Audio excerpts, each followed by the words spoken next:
Are you possibly unknowingly bullying others and potentially passing this down to your youth? Stay with me for a few minutes, guys. This is actually so important. So our society was brainwashed and manipulated to only understand overt bullying, outward bullying, yelling, screaming, throwing items, sending horrifying text messages. We were not taught about covert bullying.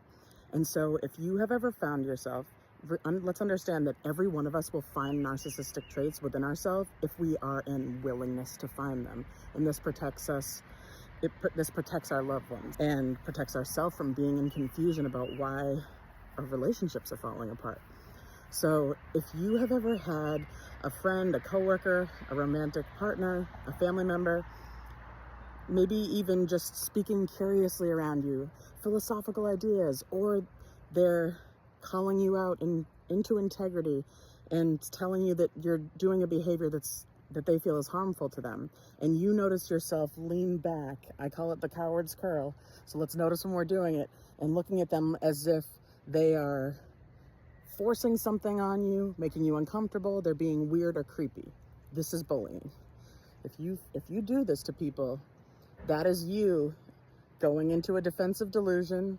Notice when your body is curling backwards, you say, oh, I'm doing the coward's curl. I'm right now inflicting gaslighting on another person, insinuating that they're doing something weird or wrong. And that tells the other person to shrink, silence, cut off your throat chakra, and to feel weird and to go silent. This is a manipulation tactic.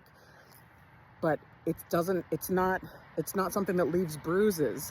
So when we say, oh, I was bullied today, and we can't show the bruises or the harmful text or the hole in the wall from a thrown item, people don't really take it seriously. But we have to understand there are many kids across the country, other countries too, that are committing suicide, and it has to do with this. So this, I experienced this from the people around me every decade that I've been alive so far. The last person that I cut off that was doing this was just January. So I've been experiencing this for many decades, and I'm actually grateful for it now because then I can see it so clearly and I can bring this to help anyone that might need it.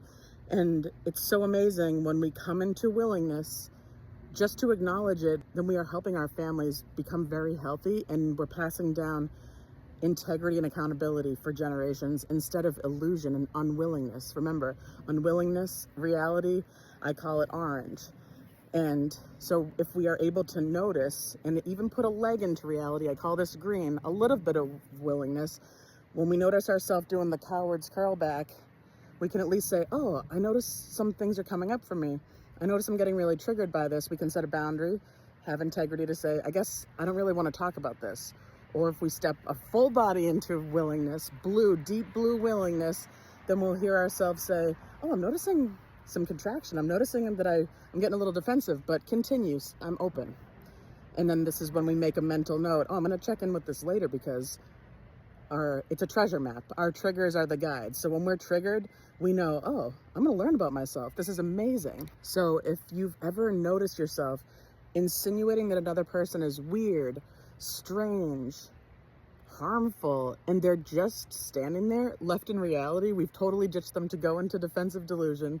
And we really can draw attention to this and start to acknowledge these sensations in our body. We have to remember that when we live in unwillingness, like survival mode, for example, it's an unwilling illusion reality. That's when we're completely disconnected from ourselves. People don't really self-reflect there. So we have to step into a bit of willingness, green at least, and say, oh, I'm noticing that I'm insinuating that people are weird when they talk about things that are uncomfortable, instead of protecting others by saying, oh, I guess this is something that makes me uncomfortable. So we don't even realize a lot of the time that we're gaslighting. This is a form of narcissistic abuse. And so if at the beginning of the video, if you thought, no, I don't bully, but now you're realizing, oh, I do this thing, this is amazing, then you can say, I actually dibble dabble in a little bit of narcissistic abuse.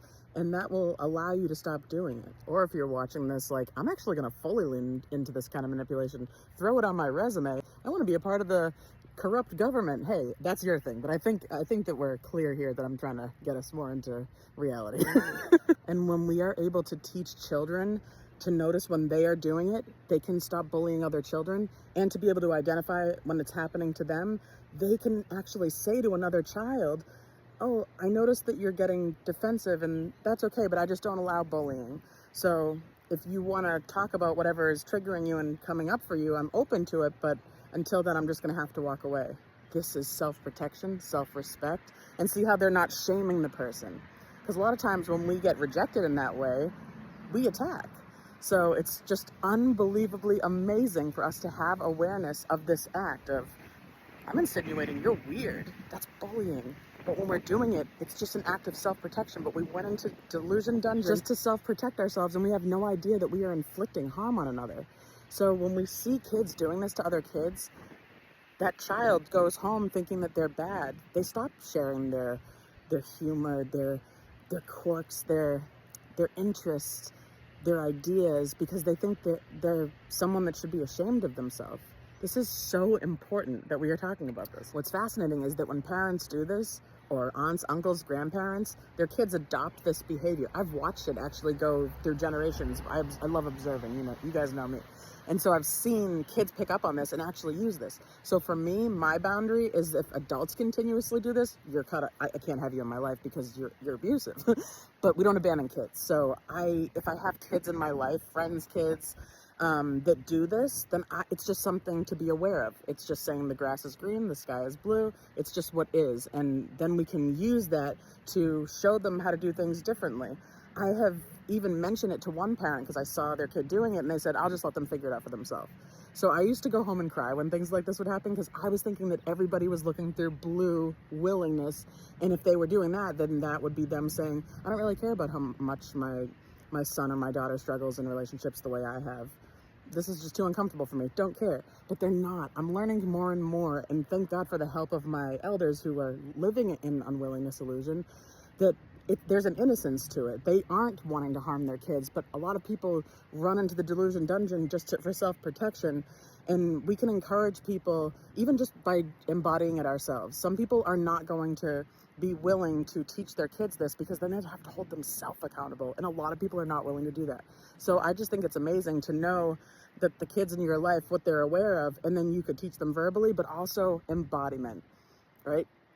A lot of kids don't want to hear your teachings, so they want to see how you embody.